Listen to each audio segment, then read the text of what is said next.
Midday in the Mayoka Night Division, Far North region of Cameroon. Good day, ladies and gentlemen, and thanks for joining us for this edition of the Midday Balinguan Newscast on Equinox Television. The first part of the news will be the French language with you. Nadine Yamou, good day to you once more. Good day, Immaculate Fogwe. Mesdames et messieurs, bonjour. Merci d'avoir choisi Equinox Télévision. Des dizaines de maisons englouties à la suite d'un éboulement de terrain englouti dans le Coupé Manengumba, région du sud-ouest Cameroun. 3 personnes ont également péri, ensevelies après la coulée de boue. Les habitants sont aux abois. Le reportage de Xavier Foucault. C'est une profonde désolation et une grande détresse dans la localité de Ngouti, département du Coupé Manengouba. Nous sommes dans la région du sud-ouest Cameroun.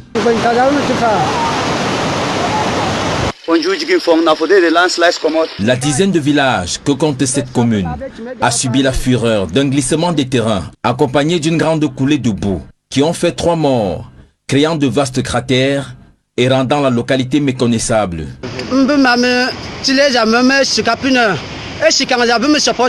À leur passage, ces glissements de terrain et cette coulée de boue n'ont pas manqué d'emporter avec eux plusieurs hectares d'une bananeraie et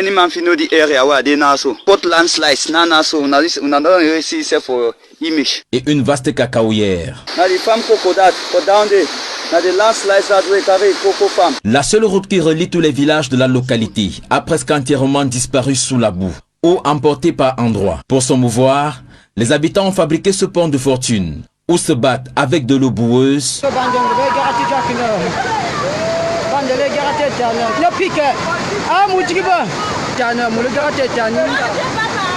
ou se faufilent comme ils peuvent à travers ce qui reste de la végétation. Au bout d'un des villages, cette famille est dans la rue après avoir perdu sa maison avec tout son contenu. Les plus chanceux ont rassemblé quelques effets et s'apprêtent à quitter le village, tout comme ceux qui s'en vont déjà avec ce qu'ils peuvent. Désemparés et surtout impuissants face à cette catastrophe d'une rare ampleur, les habitants de la localité de Ngouti dans le sud-ouest appellent les autorités camerounaises à leur venir en aide. Et sur place à Douala, les populations du quartier Makepe-Misoké continuent de subir les conséquences des pluies diluviennes du vendredi 21 août 2020 à Douala. Dans ces eaux ont provoqué l'effondrement d'un pont dans ce quartier et depuis lors le danger est permanent au quartier Makepe-Misoké dans le 5e arrondissement où les habitants continuent de subir les conséquences des pluies diluviennes tombées sur la ville de Douala le vendredi dernier. D'autres précisions avec Warren Zedeux et Eric Fopoussi. Un conduit d'eau métallique transformé en pont de fortune. Nous sommes au quartier Makepe-Misoké, dans le 5e arrondissement de Douala. Le pont qui reliait Lormalep à Chefferie-Misoké a en effet été détruit par les fortes pluies du vendredi 21 août 2020. Le danger est désormais permanent sur ce pont de la mort.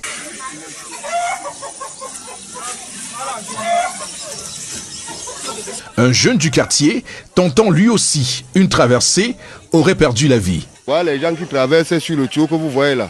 Ils tombent même dans l'eau. Hier, on a retiré un corps ici, là, dans l'eau. Voici celui qui avait retiré le corps. Ils ont retiré un corps ici dans l'eau. Ça nous a fait regretter tout. Et le corps même, ce n'est pas un corps étranger, toujours quelqu'un du quartier. Je vois quand je vois même les gens traverser vraiment sur le fer de l'eau, le tuyau de l'eau. C'est risquant, c'est très risquant, je ne peux pas. Moi, d'abord, je ne peux pas. Je préfère, je n'ai pas l'argent, je marche à pied pour aller contourner par Bokom, aller au marché, que de traverser ici. Le problème ici est au-delà des récentes pluies. Les habitants de Makepe-Misoké ont depuis toujours été confrontés aux multiples effondrements de ponts à cet endroit. Ça, c'est le premier pont que l'État a mis, était en ciment. Ça a mis plus de 7 ans. Maintenant, l'eau a toujours fait se casser. La population, la mairie a mis un autre pont. C'est encore cassé. La population aussi, ça c'est le 4e pont. En 2012, le pont-ci, la dalle que vous voyez à l'intérieur, est d'abord tombée. Les ministres sont descendus, les gouverneurs, les délégués du gouvernement, tous les membres, les maires. Mais on n'a pas eu de solution jusqu'aujourd'hui. L'histoire s'apparente désormais à la chanson du pont qu'on attend, mais le pont ne vient pas.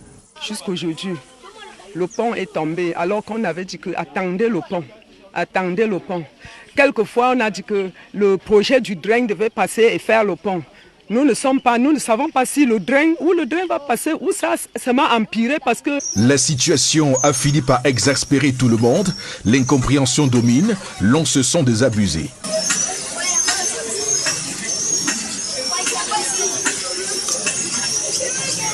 Depuis 2012, au centre de la ville, nous sommes au centre de la ville. Nous sommes ici au cœur de Douala. Si on dit le centre urbain, donc le centre quittant de Bonanjo, 14, ça c'est le centre. Nous sommes vraiment dépassés comment un pont. Nous manquons un pont qui peut nous relier de Lormal à Missoké. Fatiguées d'attendre, les populations se débrouillent comme elles peuvent pour contourner le problème. Voilà un grand pont comme ça qui relie deux quartiers. Chaque fois on prend les morceaux, le quartier se débrouille à mettre les morceaux de bois à traverser. À tout moment, le pont qui se passe ici, c'est le quartier qui souffre. On cotise l'argent, on contribue l'argent de gauche à droite pour acheter les morceaux de bois pour lancer le pont là. Cette fois, impossible de construire rapidement un pont en bois. La seule solution viable reste la voie de contournement. La voie de contournement, c'est difficile, puisque quand on quitte ici, il faut ressortir vers Marie-Lumière et contourner au Goudron, aller contourner au Carrefour Chefferie pour rentrer ici. C'est très loin. Le transport simple quittant ici pour contourner jusque-là, c'est 300. Le calvaire est donc total pour ces Camerounais et Camerounaises, déjà terriblement marqués par les inondations. Les élèves, voilà l'école publique à côté. L'eau a failli enlever toute l'école. Les gens, entrer dans les maisons des gens jusqu'à... Tout est mouillé partout. Nous sommes désolés, nous sommes vraiment, monsieur le président de la République, faites quelque chose. Ou vous faites, je ne sais pas, le gouvernement camerounais, faites quelque chose, nous sommes fatigués ici. Bon, il faut que le gouvernement se débrouille à penser à nous. C'est tout ce que je peux dire. Même le super-maire est même venu jusqu'ici, je ne connais pas je ne sais pas ce qu'il pense dans sa tête. En attendant une solution des autorités, le quartier Makepe-Missoké demeure hanté par ces vieux démons. Ici, la mort rôde, partout et toujours. Et du sang encore coulé sur la route. Hier, 5 personnes ont péri à la suite d'une collision, notamment entre 2 véhicules. L'irréparable s'est produit du côté de Bidza, localité de la commune de Figuil, donc qui a été le théâtre d'une collision entre 2 véhicules de transport interurbain. Et le bilan d'en fait état de 5 morts et plusieurs blessés conduits à l'hôpital régional de Garoua, dans la région du Nord. Et dans la région de la Damawa, le Faro et Déo, précisément, les populations ont perdu le sommeil. Ce département est en proie aux multiples exactions des bandes armées qui proviendraient du Nigeria voisin. Des officiers généraux de la 3e région de gendarmerie et ceux de la 3e région militaire sont mobilisés sur le terrain pour tenter de rassurer les populations apeurées. Le reportage de Jean-Blaise Noupayé et Jean-Paul Chouniat. Le Faro Edeyo dans la région de la Damawa apparaît désormais comme une porte d'entrée facile pour des bandes armées et autres bandits de grand chemin qui viendraient du Nigeria, pays voisin qui partage une frontière sur près de 150 km avec ce département. Souvent, ils traversent pour venir kidnapper nos éleveurs et repartir. Aucun corps étranger ne peut s'infiltrer sans qu'on ne sache. En moins d'une demi-journée, nous sommes au courant. Donc ils font des incursions dans notre territoire pour chercher de quoi manger et nourrir leurs hommes. Mais on ne sait pas après ce qu'ils vont encore faire. Peut-être ils cherchent à grossir leur rang pour pouvoir commettre d'autres forfaits. Cette côte d'alerte de l'insécurité fait débarquer ici en toute catastrophe tous les hauts gradés de la 3e région militaire interarmée et de la 3e région de gendarmerie. Presque du venez voir pour les populations de Tignière qui n'avaient jamais vu autant de généraux et colonels se bousculer dans leur localité. À l'issue des vidéos que vous avez vous-même remarqué, vous avez vu sur les réseaux sociaux, parlant d'un soi-disant rébellion en création à notre frontière ouest, qui sont descendus pour s'assurer que les mesures que nous avons prises portent les fruits. Basés à Garoua, ces officiers généraux et officiers supérieurs de nos forces de défense viennent prendre toute la pleine mesure de la situation d'insécurité sur un terrain devenu propice aux exactions de toutes sortes, kidnapping avec exigence de rançon, vol de bétail et récoltes enregistrées ces derniers mois. Les malfaiteurs qui écument les zones rurales vivent dans les villages. Il s'agit donc pour ces chefs-là de collaborer, de dénoncer systématiquement et de renseigner nos hommes qui sont sur le terrain de manière à nous permettre d'anticiper et de prendre des décisions au bon moment pour que les actions qui sont menées sur le terrain soient efficaces. Vous devez faire en sorte que les liens entre vous restent étroits et que les criminels soient recherchés et ramenés à la justice. Et si vous traitez cette population avec beaucoup de conscience, vous aurez plus de renseignements et le travail sera facile. En quittant ce département très enclavé pour allier Ngaoundéré à 140 km de là, le général Loubazal de la 3e région de gendarmerie et son frère d'armes Agar Robinson de la 3e région militaire interarmée ont prescrit à tous leurs éléments vigilance sur d'éventuels individus armés qui tenteraient de passer par le Faro et Deyo pour déstabiliser le Cameroun, déjà confronté à plusieurs défis sécuritaires. À l'est Cameroun avec les rebelles centrafricains, à l'extrême nord avec Boko Haram et les séparatistes anglophones des régions du sud-ouest et du nord-ouest. À présent, la deuxième partie de ce journal en langue anglaise avec vous, Immaculate Fogui. Exactly, Nadiambo. Once more, good day to you, ladies and gentlemen, and thanks for staying with us for this other segment of news in the English language. 3 persons have died, houses, roads destroyed. This is as a result of the heavy rains that flooded several localities in the Mbo hinterland in Guti subdivision, southwest region of Cameroon. Smajikan Gabriel's report will be telling us more about the damages that were incurred. Inhabitants of the Mbo hinterland in Guti subdivision are in distress. The heavy downpour which occurred recently has left the 7 villages that make up Upper Nkongombo and the 3 villages of Nkongombeng unaccessible.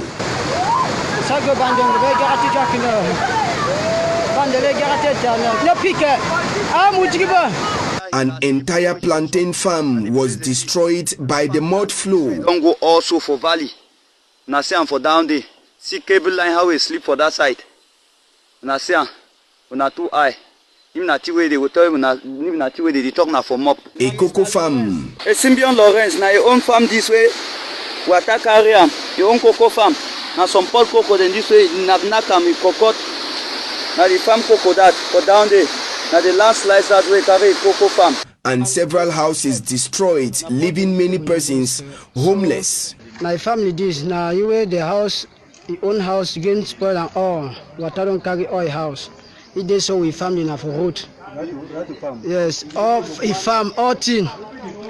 Water don't spoil and this kind of two happen. So never ever experience them from better. The road leading to the 10 villages have also been cut off, and now a temporal but dangerous bridge has been made. Now see bridge where village people don't can't tie for here. They don't can't tie bridge so that people fit try the pass.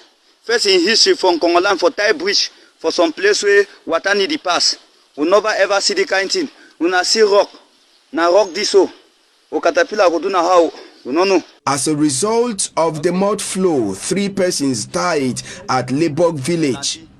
The population is now looking up to goodwill people and the government to come to their rescue.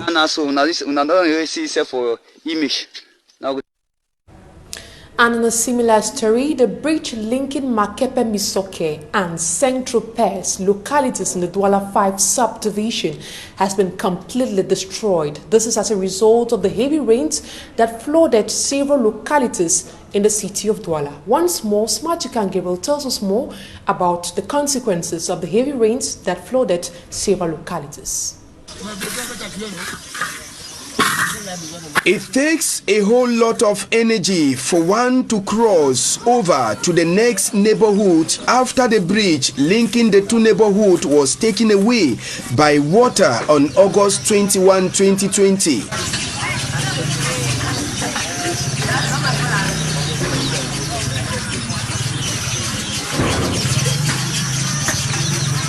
We are at the Makepe neighborhood where the link between Saint-Tropez and Misoke has been broken as the bridge is no longer there. Voilà un grand pont comme ça qui relie deux quartiers.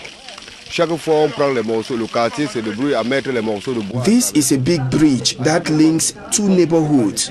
All of the time we look for wood to arrange it by contributing money. Not too long we started a bridge that even cars passed on it, but heavy runoff took it away. People now move on pipe and fall inside water. We recently removed a man who fell and died. Porter le pont entièrement pour partir, nous sommes là, on vit très mal. Voilà les gens qui traversent sur le tuyau que vous voyez là. Ils tombent même dans l'eau. Hier, on a retiré un corps ici là dans l'eau. The pipe that was placed by the company in charge of water is now serving as a bridge to these inhabitants. But again, it's dangerous because recently a man slipped off the pipe and fell inside the water. He later gave up the ghost. As a result of the absence of the bridge linking Makepe Misoke and Saint-Tropez, the inhabitants are forced to pay 300 francs CFA on commercial motorcycles for someone living from one end to the other end of the neighborhood. They are all calling on government to intervene. Le gouvernement devait vraiment. We are in danger, so automatically the government is supposed to take care of us. If it goes worst today, we are finished. Si ça vient, peut-être on fuit pour aller de l'autre côté, ou peut-être en bas ou en haut, on ne sait pas comment on va fuir parce que c'est grave. Recently, the Minister of Territorial Administration was in Douala, where he visited and handed gifts to some flood victims in the locality.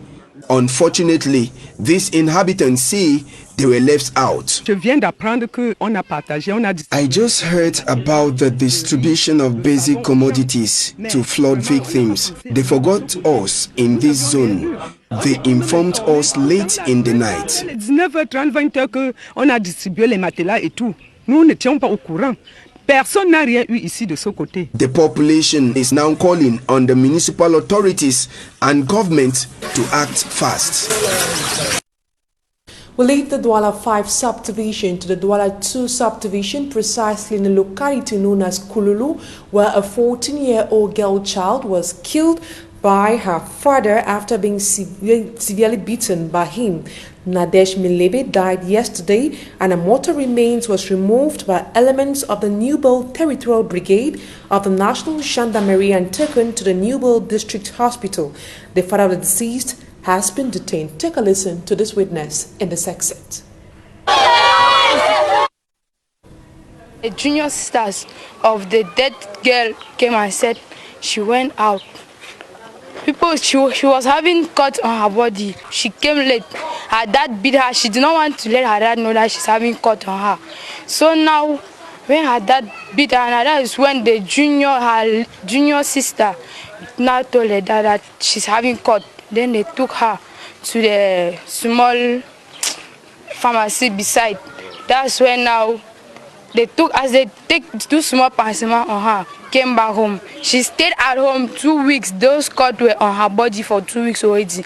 Before now, it's just the day before yesterday when they discovered that the thing have already gone up on her. That's when her father came and called the auntie and they took the child to the hospital. When they went out to the hospital, they came back in the house Yesterday evening, they still went with her at New Belgrade. They said that let them just go back. They wanted to put her in the black room, but there was no money for that, so they sent them back home. Onto our health page, health authorities in the Republic of Cameroon have continued urging the population to be vigilant and respect all COVID-19 measures as the country now counts over 18,000 positive COVID-19 cases.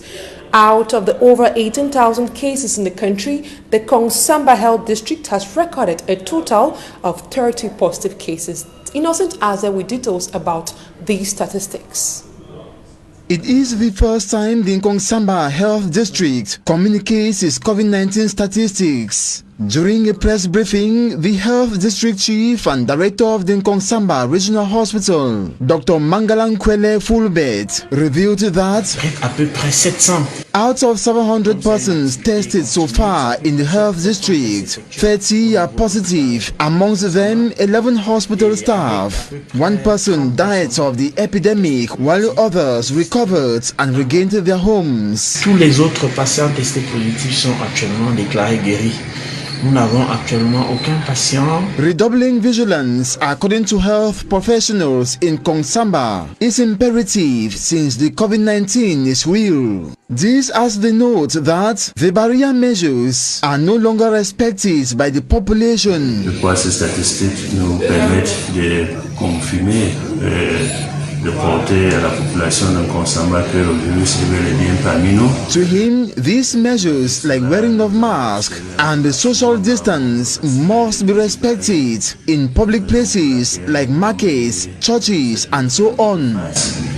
Nous voudrons que la population continue à respecter ces mesures, surtout dans les églises. Adding to the regional hospital, the Lone Care Center is installation of 10 screening points in the city's major junctions, markets and other public places. C'est une activité qui va se dérouler sur à peu près 2 semaines, d'aider à faire une sensibilisation globale sur le Covid. Around 100 persons are also receiving training to go out to the field in order to detect COVID-19 cases. En vue du testing, du tracking et du traitement de tous les patients qu'on peut trouver dans la communauté porteurs de Covid. According to doctors, awareness of the existence of this pandemic must resume to avoid another death, whereas adequate sanitation materials have been put at the disposal of the population of Kongsamba. Dans le cours de cela, nous avons reçu du chef de l'État un bon nombre de matériels consistants qui nous accompagnaient à l'occasion.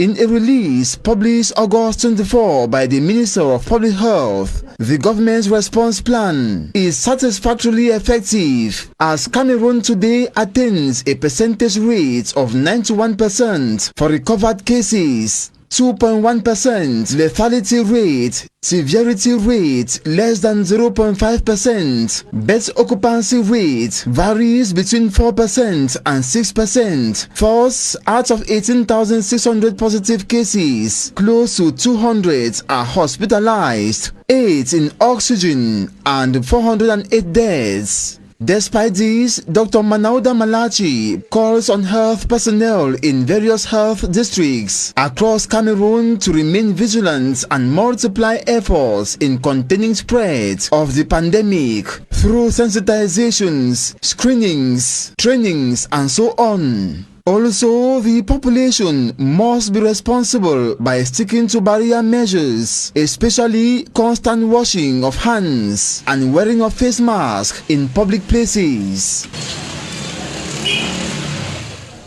And that's it for this edition of the Midday Bilingual Newscast on Equinox Television. Have a blessed day in the company of our programs. Nadia Mou, equally have a blessed day. Merci, Immaculée Fogwe. Fin de ce journal, mesdames et messieurs. Merci pour votre aimable attention et bon début de week-end à tous et à toutes.